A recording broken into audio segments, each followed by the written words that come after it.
Ito pa kagandahan yung oil. Kahit ano ang linis lang.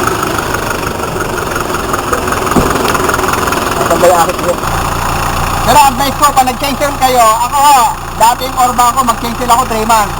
Ngayon ho, 2 beses sa taon. Ang lagay ko nito sa Orban ko, 2. Pero nilalagyan ko yung transmission fluid, differential, at saka yung hydraulic fluid. Tapos hinahalo ko sa makina. Ngayon, ako naman, buwang-buwan naglalagay nito kasi malaki na tipid ko sa gas. Siguro pag ito umulit na ulit, 20 ml lang. Kaya ito, medyo mahagod lang pag unang patak. Alat bago, parang tao. Pero pag mga buwang-buwan na, 20 ml, pwede na yun. Ako, lalo pag nabiyahe ako ng malayo lang, Ilocos.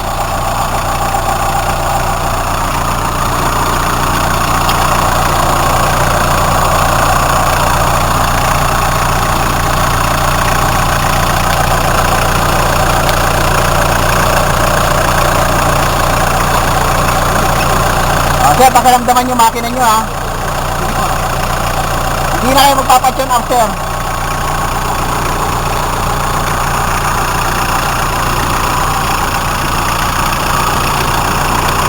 Nakahapon yung Sabado yung kausap ko taga Banawi.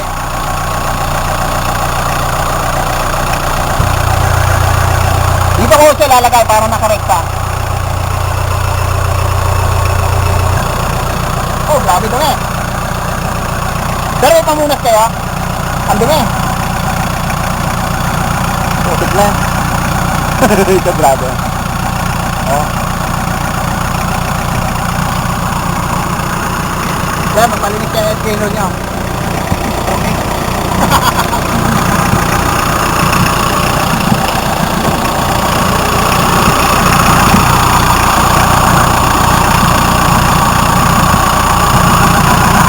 Bagyan. Tumalo pa siya ng 65. Nasa 70 pa siya. Pero mga 56 ito yun.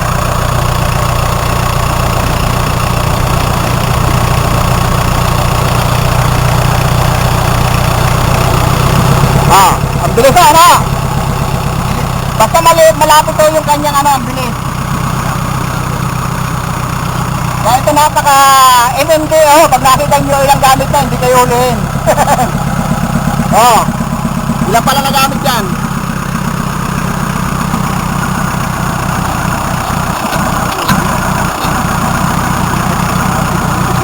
Ano nyo kasi speed, lalo pa Maynila kayo.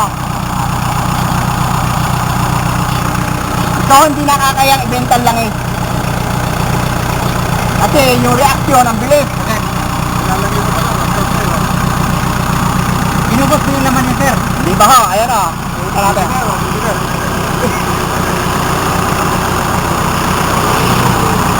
Ang makina mo kanina, matahimik. Kaya ibabalik sa normal yan. Oo. Kaya nga, patak-patak lang. Ay, hindi ka eh. Mga ilang pieces, ano yan? Patakan. Matulog ko lang na kailangan. Parang nakasulang lang. Nakatulog yung motor na malaki na natutugil sa gas. Kasi ang price ko na siya parinig niya sila. Nakataon ba yung market ko para magpapaya? Takuan niya yung kabuto? Oo, nakataon. Kasi wala kayo parang ano ng kabuto eh. Dapat kasi may brain kayo. Dapat ito, hindi. Yes, yes, yes, yes.